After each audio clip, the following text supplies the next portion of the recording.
তোমাকে সাহায্য করেন, তবে কোন শক্তি তোমাকে তার উপরে জয়ী হতে পারবে না, কেউ তোমাকে তার থেকে ফিরাতে পারবে না। আর যদি আল্লাহ তোমাকে জিল্লতি দেন, যদি তোমাকে আল্লাহ পাক লাঞ্ছিত করেন, তোমাকে কেউ সম্মান দিতে পারবে না। দেখুন ইব্রাহিম আলাইহিস সালামকে নমরুদ আগুনের মধ্যে ফেলাই দিবে। জিবরাইল বলছেন, ইব্রাহিম আমার কাছে সাহায্য চাও, আমি তোমার বাঁচাই দেবো, আগুনটারে নিভাই দিব। কত বড় কথা, আমি বাঁচাই দেবো, আমার কাছে বলো না। ইব্রাহিম আলাইহিস সালাম জিবরাইলের কাছে সাহায্য চাইছে, কম চেয়েছে।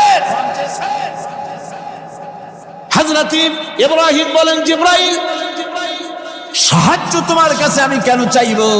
তোমার কাছে সাহায্য চাওয়ার প্রশ্ন ওঠে না, কারণ আমি এমন কোন অন্ধ আল্লাহর ইবাদত করি না যে আল্লাহ তার গোলামের দুঃখ নিজের চোখে না দেখেন। আমি আগুনে পড়ে গেলে, আগুনে জ্বললে পরে আমার আল্লাহ যদি খুশি হন, তাহলে এরকম আগুনে 1000 বার পড়ে জীবন দিতে আমি ইব্রাহিম রাজি আছি। ইব্রাহিম আলাইহিস সালাম আগুনে পড়ে গেলেন। আল্লাহ পাক দেখলেন ইব্রাহিম পাস করছে, কোন ডিভিশন? ফার্স্ট ক্লাস ফার্স্ট হয়ে গেছে।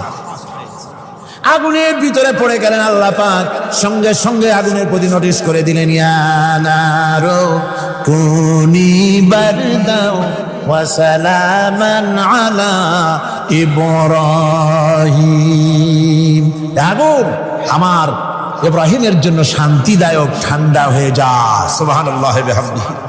এই জন্য আল্লাহ রাসূল বলেছেন, ইযা সালতা ফাসআলিল্লাহ, যদি কিছু চাও কার কাছে চাইবা? কে শিখাচ্ছেন? রাসূল।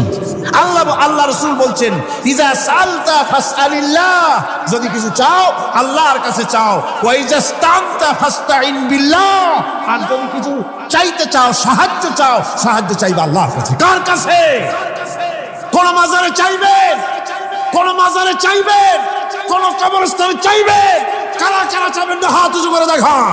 তারামির মুজিজা ছিল, আল্লাহ রাব্বুল আলামিন তাকে মুজিজা দিয়েছিলেন, বলার সুন্দর আওয়াজ দিয়েছিলেন। তিনি যখন জাব্বুর শরীফ তেলাওয়াত করতেন, উড়ন্ত পাখিরা ওরা বন্ধ করে চতুর্দিকে বসে আল্লাহর কালাম শুনতো। তিনি লোহা দিয়ে অস্ত্র তৈরি করতেন। অস্ত্র বানাবার সময় আগুন দিয়ে লোহা পোড়ায় অস্ত্র বানাতে হয়। দাউদ আলাইহিস সালামের তার প্রয়োজন ছিল না। তিনি যখন লোহা হাতির ভিতরে নিয়ে চাপ দিতেন, লোহা পানি হয়ে আঙ্গুরের ফাঁক দিয়ে গলে পড়ে যেত। এটা ছিল তার মুজিজা। হযরত সুলাইমান, আল্লাহ রাব্বুল আলামিন তাকে মুজিজা দান করলেন। কোরআনে কারীমের ভিতরে রব্বুল আলামিন বলেন, হযরত সুলাইমান আলাইহিস সালাম সকাল বেলায় বিনা মেশিনে, বিনা ইঞ্জিনে তক্তার উপরে বসে যেতেন। তক্তা 1 মাসের পথ অতিক্রম করত। আবার সন্ধ্যা বেলায় বসতেন, এই তক্তা 1 মাসের পথ অতিক্রম করে যেত। ঈসা আলাইহিস সালামের মুজিজা ছিল, জন্মান্তের চোখের উপরে হাত বুলিয়ে দিতেন, সঙ্গে সঙ্গে চোখ ভালো হয়ে যেত। কুষ্ঠব্যাধিগ্রস্ত লোকের গায়ে হাত বুলাতেন, সঙ্গে সঙ্গে কুষ্ঠব্যাধি ভালো হয়ে যেত। এই হলো তাদের মুজিজা। পয়গম্বরেরা বিদায় হয়ে গেলেন, মুজিজা বিদায় হয়ে গেল। দাউদ আলাইহিস সালাম বিদায় হলেন, মুজিজা সাথে নিয়ে গেলেন। তার উম্মতেরা ওই লোহাগুলি আর কেউ গলাতে পারে নাই, আজও কেউ গলাতে পারে না, হাত দিয়া চেপে ধরে। সুলাইমান আলাইহিস সালাম দুনিয়া থেকে বিদায় হয়ে গেছেন, মুজিজা নিয়ে কবরে চলে গেছেন। আজ আর তার অনুসারীরা অথবা দুনিয়ার কোন মানুষ বিনা ইঞ্জিনে তক্তায় বসে আর হাওয়ায় উঠতে পারবে না। মুসা আলাইহিস সালাম বিদায় হলেন, লাঠির মুজিজা চলে গেল। তার উম্মতেরা, তার অনুসারীরা কিয়ামত পর্যন্ত যদি 1000 চেষ্টা চালায়, লাঠিকে আর কোনোদিন সাপে পরিণত করতে পারবে না। ঈসা আলাইহিস সালাম, আল্লাহ রাব্বুল আলামিন তাকে উঠায় নিলেন, মুজিজা তিনি সাথে নিয়ে গেলেন। আজ তার কোটি কোটি, শত শত কোটি উম্মতেরা, দুনিয়া যারা তার উম্মত দাবি করে, খ্রিস্টানেরা হাজারো যদি চেষ্টা চালায়, তবুও জন্মানদের চোখের উপরে হাত বুলিয়ে চোখ আর ভালো করতে পারবে না। কুষ্ঠব্যাধিগ্রস্ত লোকের গায়ে হাত বুলিয়ে কুষ্ঠব্যাধি ভালো করতে পারবে না। তার মানে হলো, নবীরা যে যা যত মুজিজা পেয়েছিলেন, জীবদ্দশায় মুজিজা কাজে লেগেছে। দুনিয়া থেকে বিদায় হয়েছেন, মুজিজা সাথে নিয়ে গেছেন। কিন্তু আপনার আমার নবী, বিশ্ব নবী জনাব মুহাম্মদ রাসূলুল্লাহ সাল্লাল্লাহু আলাইহি ওয়াসাল্লামের কাছে আল্লাহ রাব্বুল আলামিন তাকে যত মুজিজা দিয়েছিলেন, 3000-এর উপরে আল্লাহর নবীর মুজিজা ঘটেছিল 23 বছরের নবুয়তের জীবনে। তার মধ্যে শ্রেষ্ঠ মুজিজা হতেছে কোরআন মাজিদ। আল্লাহর নবী বিদায় হয়ে গেলেন, মুজিজা সাথে নিয়ে যান নাই, মুজিজা রেখে গেলেন দুনিয়ায়। কিয়ামত পর্যন্ত দুনিয়াবাসী নবীর উম্মতেরা কোরআনের মুজিজা ব্যবহার করতে পারবে। কোরআনে কারীম রাসূল কারীম সাল্লাল্লাহু আলাইহি সাল্লামের জীবনের শ্রেষ্ঠ মুজিজা। মানুষ পাগল হয়ে গেছে কোরআন শুনে। সুতরাং এই কোরআনের বৈশিষ্ট্য সকল দিক থেকে এক অপূর্ব একটি কিতাবে পরিণত করেছে, যা মানুষকে চিরকাল বিস্ময় হতবাক করে দিয়েছে। কোরআনের আরেকটি বৈশিষ্ট্য হচ্ছে এই কোরআন এক সময় নাজিল হয় নাই। 30 পারা কোরআন শরীফ একসাথে নাজিল হয়েছে না, কোরআন নাজিল হয়েছে আস্তে আস্তে ধীরে ধীরে। কত বছর লাগলো? 23 বছরেরও কিছু বেশি সময় ধরে কোরআন ধীরে ধীরে রাসূল কারীম সাল্লাল্লাহু আলাইহি সাল্লামের কাছে অবতীর্ণ হয়েছে। এমনটি আর কোনো কিতাব হয়নি, যা আর কোনো ধর্মগ্রন্থ যারা অন্যরা দাবি করে এরকম হয়নি। কোরআনে কারীমের আরেকটি বৈশিষ্ট্য হচ্ছে, যখন কাগজ ছিল না, ছাপাখানা ছিল না, এমনকি টেপ রেকর্ডার ছিল না, তখনকার নাজিলকৃত কিতাব যেভাবে নাজিল হয়েছিল সেইভাবে আজ পর্যন্ত অবিকল টিকে আছে, টিকে থাকবে ইলা ইয়াউমিল কিয়ামah। কিয়ামত পর্যন্ত কোরআনে কারীমের এই অকৃত্রিম অবিকৃত অবস্থায় কোরআনে কারীমের এই শান, এই বরকত টিকে থাকবে। এই জন্য কোরআন শরীফ হচ্ছে এই পৃথিবীর মহাবিশ্বের মহাবিশ্ব। কোরআন হচ্ছে পৃথিবীর মহাবিশ্বের মহাবিশ্ব। এর মর্যাদা সম্পর্কে রাসূল কারীম সাল্লাল্লাহু আলাইহি ওয়াসাল্লাম বলেছেন, ওয়া উসমান রাদিয়াল্লাহু তাআলা আনহু আন্নাহু قال قال رسول الله صلى الله عليه وسلم خيركم من تعلم القرآن وعلمه رواه البخاري। আল্লাহর নবী বলেন, তোমাদের মধ্যে সর্বোত্তম ব্যক্তি সেই, তোমাদের ভিতরে ভালো ব্যক্তি, উত্তম ব্যক্তি সেই, যে ব্যক্তি নিজে কোরআন শেখে আর অন্যকে শেখায়। কোরআন যে শেখে আর অন্যকে যে শেখায়, সেই ব্যক্তি হলো তোমাদের মধ্যে সর্বোত্তম ব্যক্তি, ভালো ব্যক্তি। সুবহানাল্লাহ পড়েন। কোরআনে কারীমের এই মর্যাদা সম্পর্কে রাসূল কারীম সাল্লাল্লাহু আলাইহি সাল্লাম বলেছেন, দুই ব্যক্তিকে, দুই শ্রেণীর লোককে ঈর্ষা করা যায়। অমুকে বিরাট বাড়ি করেছে, সে বাড়ি দেখে হিংসা হয়, আমি ওরকম বাড়ি করব, অমুকের মতো নেতা হব, অমুকের মতো বড় লোক হতে হবে। পরশ্রী কাতরতা অথবা ঈর্ষা করা, এরকমের ঈর্ষা করা জায়েজ নাই। রাসূলুল্লাহ বলেছেন, দুই ব্যক্তির সঙ্গে ঈর্ষা করা যায়। আন ইবনে ওমর রাদিয়াল্লাহু তাআলা আনহু আন্নাহু قال قال رسول الله صلى الله عليه وسلم لا حسد الا على الاثنين। দুই ব্যক্তি ছাড়া অন্য কারো সাথে হিংসা করা যায় না, ঈর্ষা করা যায় না। কোন কোন ব্যক্তি? রাজুলুন আতাহুল্লাহুল কুরআন ফাহুয়া ইয়াকুমু বিহি আনা আল-লাইলি ওয়া আনা আন-নাহার। ওই ব্যক্তির সঙ্গে ঈর্ষা করা যায়, হিংসা করা যায় যে ব্যক্তিকে আল্লাহ পাক কোরআনের ইলম দান করেছেন, সে ব্যক্তি দিন রাত কোরআন তেলাওয়াত করে, কোরআনের উপরে আমল করে, কোরআনের উপরে থাকে, মানুষকে কোরআনের দাওয়াত দেয়। ওই লোকের সাথে ঈর্ষা করা দরকার যে তার মতো হতে চায়। ওয়ারাজুলুন আতাহুল্লাহু মালান ফাহুয়া ইউনফিকু মিনহু আনা আল-লাইলি ওয়া আনা আন-নাহার। মুত্তাফাকুন আলাইহি, বুখারী মুসলিমের হাদিস। রাসূলুল্লাহ বলছেন, অন্য আরেক ব্যক্তি হচ্ছে যে ব্যক্তিকে আল্লাহ পাক মাল দিয়েছেন, সম্পদ দিয়েছেন, ওই ব্যক্তি তার মাল আর সম্পদকে দিন রাত দুহাতে আল্লাহর রাস্তায় খরচ করে।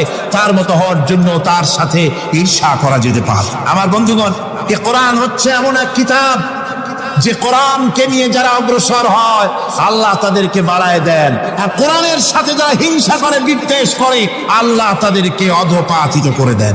আন ওমর ইবনুল খাত্তাব রাদিয়াল্লাহু তাআলা আনহু قال قال رسول الله صلى الله عليه وسلم ان الله يرفع بهذا الكتاب اقواما ويضع به آخرين رواه مسلم।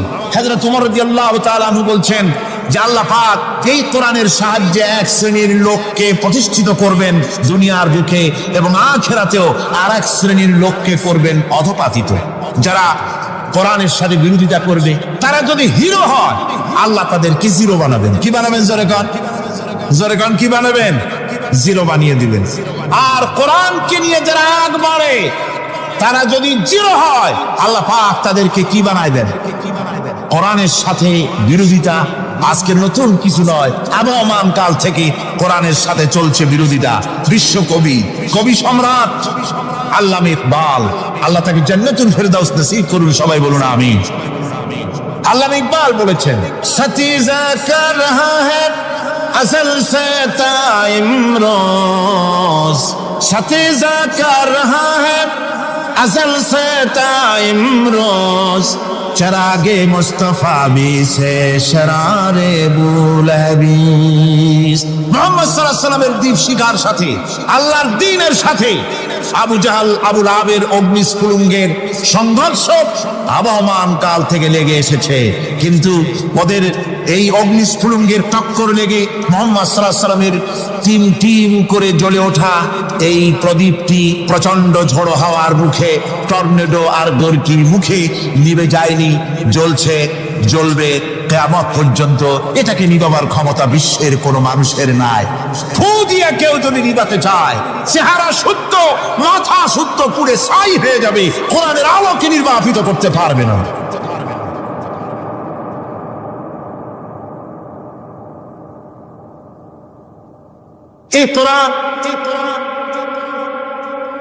এই কোরআন যার সিনার ভিতরে থাকে, যার সিনার মধ্যে থাকে সে হয় সমৃদ্ধ, আর যার সিনার মধ্যে থাকে না সে হয় সবচাইতে ফকির আর এতিম। আল্লাহর নবী বলেছেন, ইন্নাল্লাযী লাইসা ফি জাওফিহি শাইউম মিনাল কুরআনি কাল বাইতিল খারিব। যেই দেহের ভিতরে কোরআন নাই, যেই দেহের ভিতরে, যেই সিনার ভিতরে কোরআন নাই, ওই মানুষটা হতেছে একটা সাড়া বাড়ির মতো, একটা উজাড় বাড়ির মতো, বিরান বাড়ির মতো। বিরান বাড়িতে কি থাকে? সাড়া বাড়িতে কি থাকে? কি গো? না না, ভূত কিসের? খামোখাই ভয় পান আপনারা। ভূত বলে কিছু না। হ্যাঁ, শয়তান থাকে, জিন থাকে, তারপরে ওর মধ্যে আর কি থাকে? উতুম পেঁচা থাকে, ইঁদুর থাকে, তেলাপোকা থাকে, উই পোকা থাকে, বাঁদর থাকে, উল্লুক থাকে, সাপ থাকে। রাসূলুল্লাহর কথা দেখেন, কি সুন্দর কথা। সুবহানাল্লাহ, সুবহানাল্লাহ। যে দেহের ভিতরে কোরআন নাই, সারা বাড়িতে যা থাকে, পুরো বাড়িতে যা থাকে, বিরান বাড়িতে যা থাকে, যে দেহে কোরআন নাই সেই দেহের মধ্যে তাই থাকে। আজ দেখুন বাংলাদেশের শিক্ষাঙ্গনে, কলেজ ইউনিভার্সিটি গুলিতে কোরআন পড়ানো হয় না। বলেন ঠিক কিনা? আমাদের বিশ্ববিদ্যালয়গুলিতে কোরআন পড়ানো হয়, তাফসীর পড়ানো হয়, হাদিস পড়ানো হয়। হাদিস কোরআন আল্লাহর কালাম পড়ানো হয় না বলে অবস্থা কি হয়েছে? হাদিস থেকে মিলায় নেই। ইন্নাল্লাযী লাইসা ফি জাওফিহি শাইউম মিনাল কুরআনি কাল বাইতিল খারিব। কোরআন নাই তো সারা বাড়ি, কোরআন নাই তো কি আছে? যে ঘরের মধ্যে মানুষ নাই, উল্লুক থাকে, ভাল্লুক থাকে, শয়তান থাকে, তেলাপোকা থাকে, সারপোকা থাকে, হিংস্র প্রাণী ভরপুর থাকে। যে শিক্ষা প্রতিষ্ঠানে কোরআন পড়ানো হয় না, সেখানেও সন্ত্রাসীরা বাস করতে পারে, ভালো মানুষ টিকতে পারে না।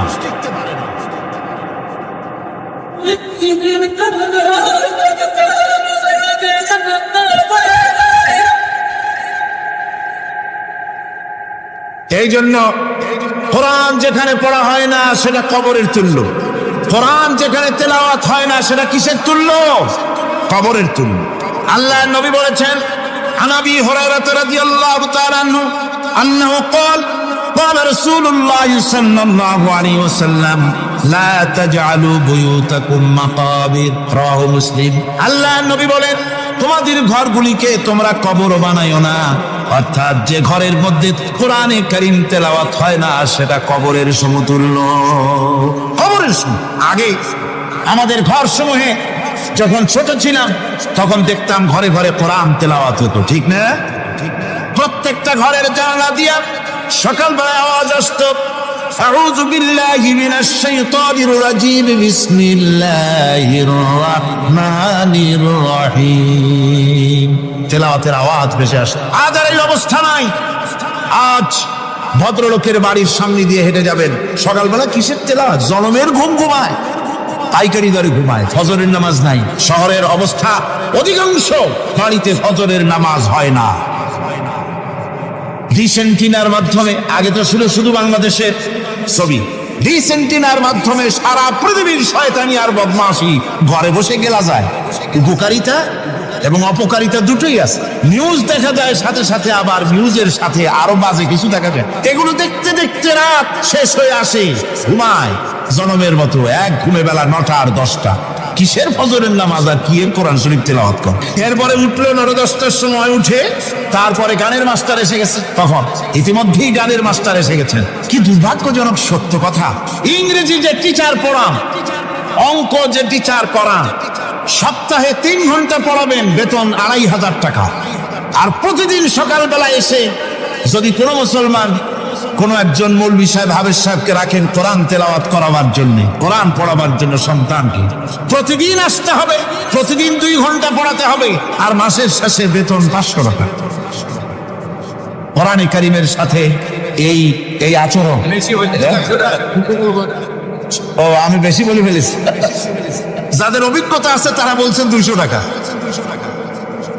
এরপরে অঙ্ক ইংরেজি তো কাজে লাগে, ভালো কথা। তারপরে গানের মাস্টার আসছেন, তিনি শেখাবেন কি? রবীন্দ্রসঙ্গীতের প্যানপ্যানানি, যা শুনলে পরে কানে ময়লা জমে যেতে পারে, যে গান শুনলে জীবিত মানুষ মৃত্যু হয়ে যায়। নজরুলের কথা শেখানো হবে না, তাহলে সেটা হবে সাম্প্রদায়িকতা। গানের মাস্টারকে, নাচের মাস্টারকে 5000 টাকা, 10,000 টাকা পর্যন্ত বেতন দেওয়া হয়। এ জাতির জন্য আল্লাহর রহমত কেমনে আসবে? কি কারণে আসবে? কোরআনের সাথে এই বেয়াদবি আমরা করেছি। ঘরগুলিকে, আজকে আমাদের ঘরগুলিকে আমরা কবরস্থানে পরিণত করে দিয়েছি। কোরআন তেলাওয়াত হচ্ছে। আমার বন্ধুগণ, কোরআন তেলাওয়াত করুন, বেশি বেশি তেলাওয়াত করুন, ঘরকে জীবিত করুন, সন্তানকে তেলাওয়াত করান, আপনি নিজেও তেলাওয়াত করুন। কোরআনে কারীম যারা তেলাওয়াত করবেন তাদের সম্পর্কে আল্লাহর নবী বলেন, মান ক্বারাআল কুরআনা ফাস্তাজহারাহু ফাহাল্লা হালালাহু ওয়া হারামা হারামাহু আদখালাহুল্লাহুল জান্নাহ। আল্লাহর নবী বলেন, যে ব্যক্তি কোরআন শরীফ তেলাওয়াত করবে এবং কোরআনের হালাল অনুযায়ী হালালকে মেনে চলবে, হারাম অনুযায়ী হারাম থেকে ফিরে থাকবে, এরকম কোরআনের উপরে যে তেলাওয়াত করবে আর আমল করবে, আল্লাহ রাব্বুল আলামিন কিয়ামতের দিন তাকে জান্নাতের ভিতরে প্রবেশ করাবেন। শুধু বেহেশতে যাবে না, ওয়া সাফাহু ফি আশরাতিন মিন আহলি বাইতিহি কুল্লুহুম কাদ ওয়াজাবাত লাহুন নার। নবীজি বলেন, এই কোরআনে কারীমের বরকতে কিয়ামতের দিন ওই ব্যক্তি তার রক্ত সম্পর্কিত 10 জন আত্মীয়ের ব্যাপারে সুপারিশ করার জন্য তৌফিক পাবে আল্লাহর দরবারে। এমন 10 ব্যক্তি, সেই 10 ব্যক্তির জন্য হিসাবের পরে জাহান্নাম ওয়াজিব হয়ে গিয়েছিল। এমন 10 ব্যক্তি সম্পর্কে কোরআনের তেলাওয়াতকারী আর আমলকারী আল্লাহর দরবারে সুপারিশ করার জন্য পারমিশন পাবেন। এমন নিয়ামত, সেই নিয়ামত থেকে আমরা বঞ্চিত হয়ে যাচ্ছি। আমি বলি না যে আপনারা কলেজ ইউনিভার্সিটিতে ছেলেদের পড়তে দিবেন না, আমি তা বলি না। তারা কলেজ ইউনিভার্সিটিতে বিলক্ষণ পড়াশোনা করুক, কিন্তু তাদেরকে কোরআন শরীফ শিখান। লক্ষ লক্ষ টাকা খরচ করলেন ছেলের পেছনে, কিন্তু কোরআন শিখালেন না।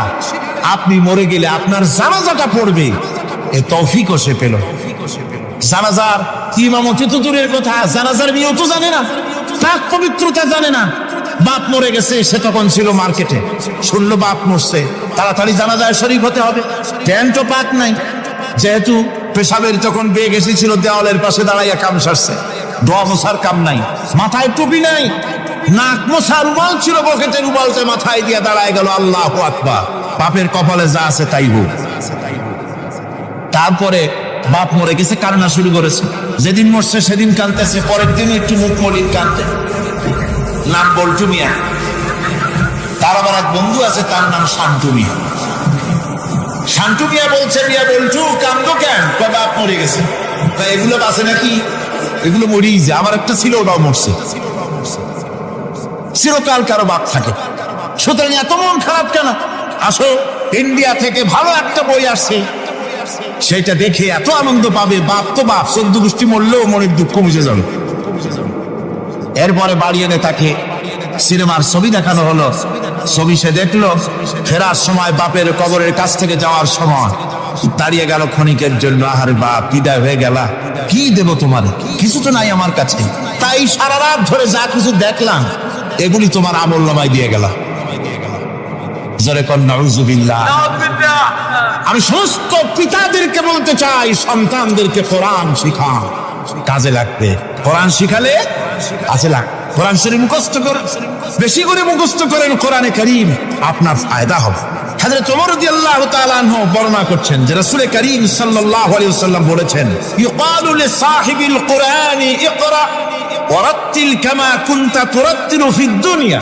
কিয়ামতের দিন জান্নাতীদেরকে, বেহেশতীদেরকে আল্লাহ রাব্বুল আলামিন বলবেন, কোরআন শরীফ তেলাওয়াত করো আর উপরের দিকে উঠতে থাকো। কোরআনে যেভাবে দুনিয়ার বুকে কোরআনে কারীম তুমি মুখস্থ করেছিলে, ধীরে ধীরে তেলাওয়াত করতে, ওইভাবে ধীরে ধীরে কোরআন তেলাওয়াত করো আর উপরের দিকে উঠতে থাকো।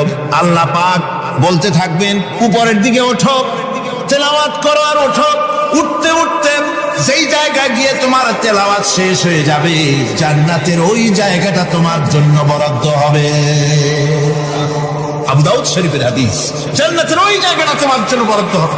এখন যাদের শুধু সূরা ইখলাস আর সূরা কাউসার মুখস্থ, তারা তো দুই পা আগাই বসে যাবে, উঠতে পারবে না।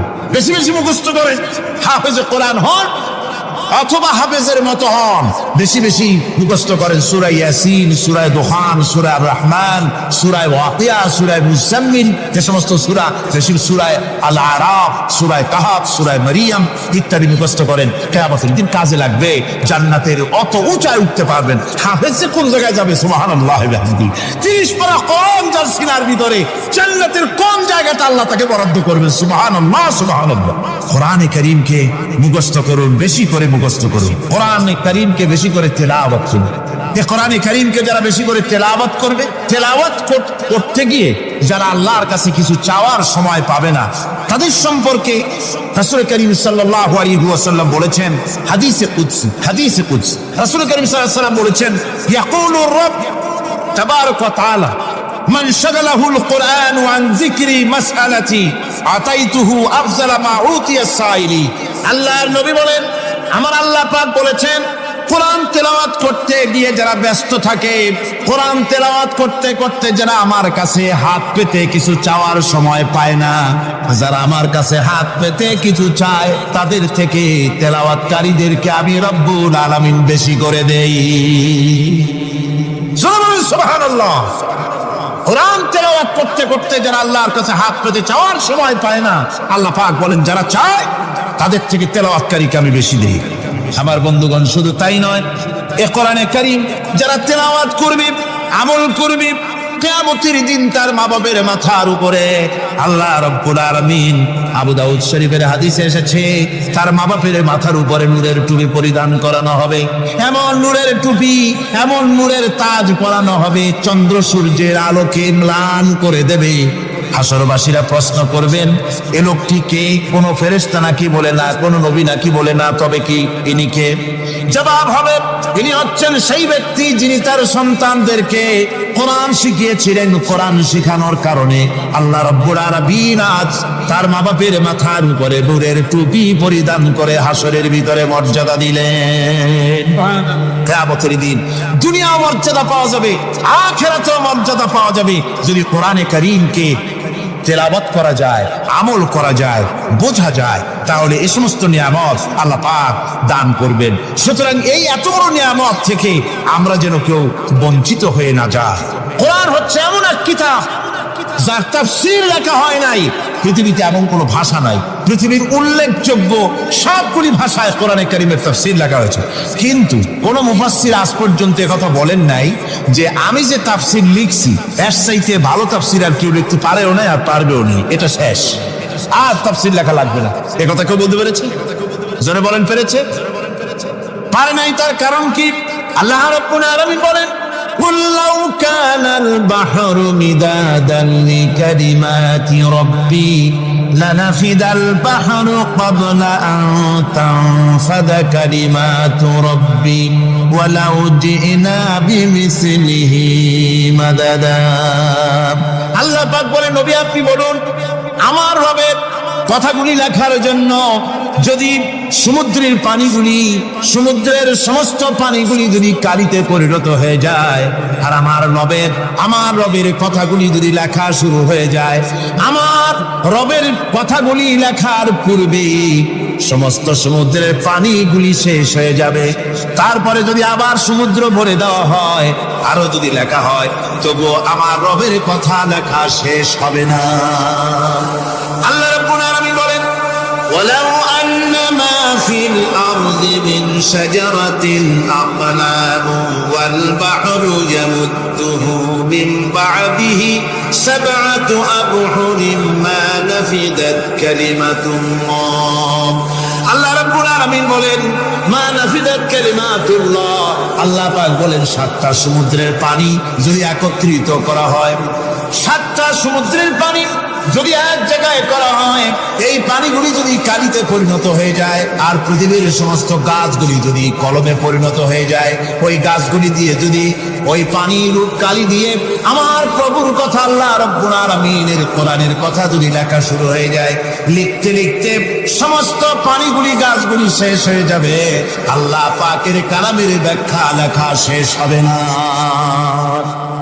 মা নাফিদাত কালিমাতুল্লাহ আল্লাহর কথা লেখা শেষ হবে না এত বড় বিরাট আযীম কিতাব আল্লাহ পাক আমাদেরকে দান করেছেন সুবহানাল্লাহ পড়েন সুবহানাল্লাহ এই কিতাবের এত বড় গুরুভার আল্লাহ রাব্বুল আলামিন বলেছেন লাউ আনজালনা হাযাল কুরআন আলা জাবালিন লারাআইতাহু খাশিআন মুতাসাদ্দিআন মিন খাশিয়াতিল্লাহ আমি যদি এই কোরআনকে পর্বতের উপরে নাযিল করতাম তাহলে তুমি দেখতে পেতে আমার ভয় ভীত সন্ত্রস্ত হয়ে পাহাড়গুলো চূর্ণ বিচূর্ণ হয়ে যেত এত বড় আযীম কিতাব আমি তোমাদেরকে দান করেছি যার গুরুভার বহন করতে কেউ রাজি হয়নি পাহাড় পর্বত কেউ রাজি হয়নি মানুষ রাজি হয়েছে এই মানুষের উপরে আমি এটা অবতীর্ণ করেছি গোটা বিশ্ববাসীর সামনে এই কিতাব আমি দিয়েছি তোমাদেরকে এর দ্বারা হেদায়েত তোমরা গ্রহণ করবে কিয়ামতের দিন আল্লাহর এই বিরাট নিয়ামত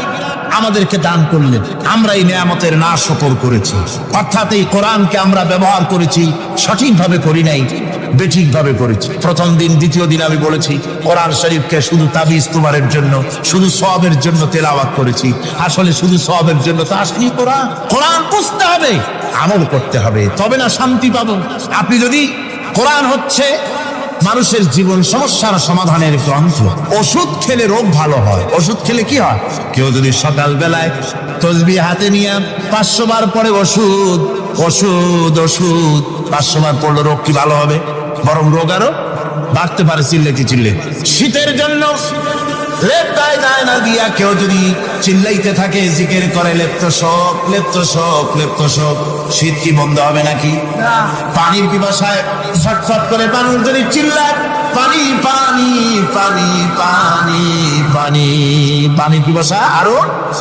বাড়বে তাহলে কি বোঝা গেল পিপাসা লাগলে পানি পান করতে হবে শীত লাগলে কম্বলটা গায়ে দিতে হবে রোগ হলে ওষুধটা খেতে হবে তাহলে সব সমস্যার সমাধান হবে অনুরূপ ভাবে আমরা শুধু কোরআনে কারীমকে তেলাওয়াত করি সওয়াবের নিয়তে তার হুকুমগুলি জীবনের উপরে আমল করি না বলে আজকের জীবন আমাদের বিপর্যস্ত হয়েছে ব্যক্তিতে পরিবারে রাষ্ট্রে শান্তি নাই কোথাও শান্তি নাই এই কারণে আর কিয়ামতের দিন রাসূল আসামি করবেন তাদেরকে যারা কোরআন অমান্য করেছে রাসূল হবেন বাদী হবেন কে যারা বলেন কে বাদী হবে রাসূল আসামি হবে কারা যারা কোরআন ছেড়ে দিয়েছে আল্লাহ রাব্বুল আলামিন বলেন وقال الرسول يا رب إن قومي اتخذوا هذا القرآن مهجورا কিয়ামতের দিন রাসূল আল্লাহর দরবারে ফরিয়াদ করবেন আয় আমার রব আয় আমার আল্লাহ তাআলা এই সমস্ত লোকগুলি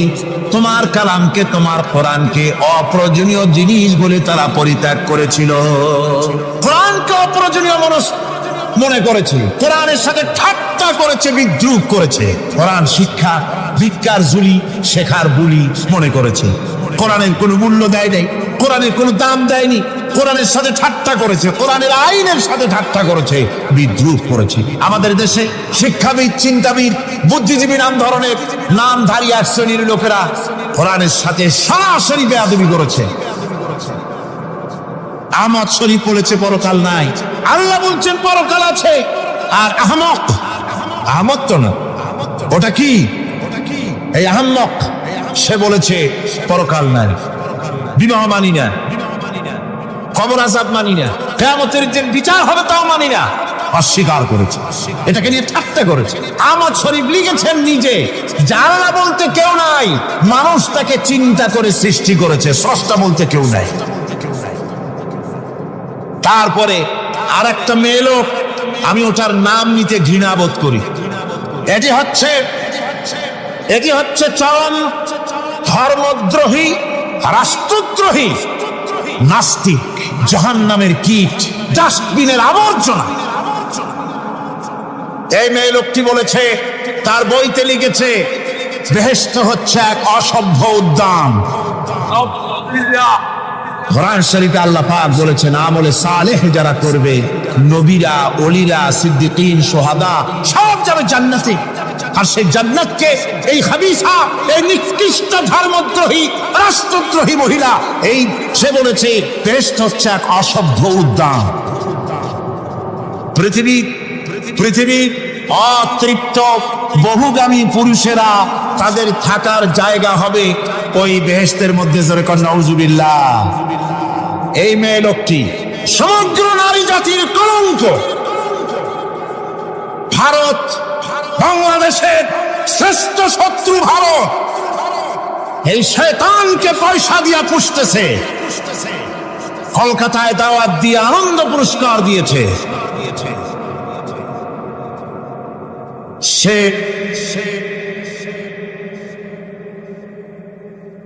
তার বইয়ের মধ্যে, কত বড় নির্লজ্জ মেয়ে, বইয়ের মধ্যে লিখছে, বাসে বসে আমি যখন দেখি ছেলেরা পেশাব করার জন্য বাস থামলি বাসের থেকে নেমে দেওয়ালের পাশে গিয়ে প্যান্টের বোতাম খুলে পেশাব করে, আর মেয়েরা চুপ করে বসে থেকে পেশাবের যন্ত্রণা নিয়ে কষ্ট পায়, আমি আনন্দ পাবো সেই দিন যেদিন মেয়েরাও বাস থেকে নেমে দেওয়ালের পাশে দাঁড়িয়ে পেশাব করতে পারবে। এটা কি একটা মানুষ? জানোয়ার, অসভ্য জানোয়ার একে জন্ম দিয়েছে, আল্লাহ ভালো জানে। আমার বন্ধুগণ, তার অসভ্যতার শেষ নাই। কোরআন নিয়ে ঠাট্টা করেছে, বলেছে আমার মা রাতের বেলায় ঝুলে ঝুলে সূরা ইয়াসিন পড়ে, আমি চিন্তা করি যে কত বাজে কাম করতেছে সে। বলছে আল্লাহ পাক কোরআনের মধ্যে পুরুষকে বেহেশতের হুরিদের কাঁচা মাংসের লোভ দেখাইয়া, মদ খাওয়াবার লোভ দেখিয়ে তাদেরকে নামাজ রোজা করার জন্য বাধ্য করতেছে। বেহেশতে কি শরাব, বেহেশতে কি মদ পান করানো হবে? না, বেহেশতে মদ পান করানো হবে না। মদ তো নাপাক জিনিস। আল্লাহ পাক বলছেন বেহেশতে পান করানো হবে। ওয়াসাকাহুম রাব্বুহুম শারাবান তাহুরা। জান্নাতের ভিতরে আল্লাহ পাক শারাবে তাহুর পান করাবেন, যেটা নিজেও পাক এবং যে পান করবে সেও পবিত্র হয়ে যাবে। সুবহানাল্লাহ। সুতরাং এই কোরআন নিয়ে ঠাট্টা বিদ্রুপ যারা করেছে, কিয়ামতের দিন আল্লাহর দরবারে তাদেরকে উঠতে হবে, আজ হোক কাল। আমি জানি না বাংলাদেশ সরকার ভারতের ভয়ের চোটে এই মেয়ে লোককে পুলিশ প্রহারা দিয়া পুষতেছে নাকি আমার বুঝে আসে না। বাংলাদেশ সরকারের পররাষ্ট্র মন্ত্রণালয় রীতিমতো আসামির কাঠগড়ায় দাঁড়িয়ে বিবৃতি দিয়েছেন এবং তাকে পুলিশ প্রহরার ভিতরে রেখেছে। বাংলাদেশের দণ্ডবিধি অনুযায়ী ওর তো ফাঁসি হয়ে যাওয়া উচিত। কোরআনের বিরুদ্ধে কথা বলেছে, আল্লাহর কোরআন নিয়ে ঠাট্টা করেছে।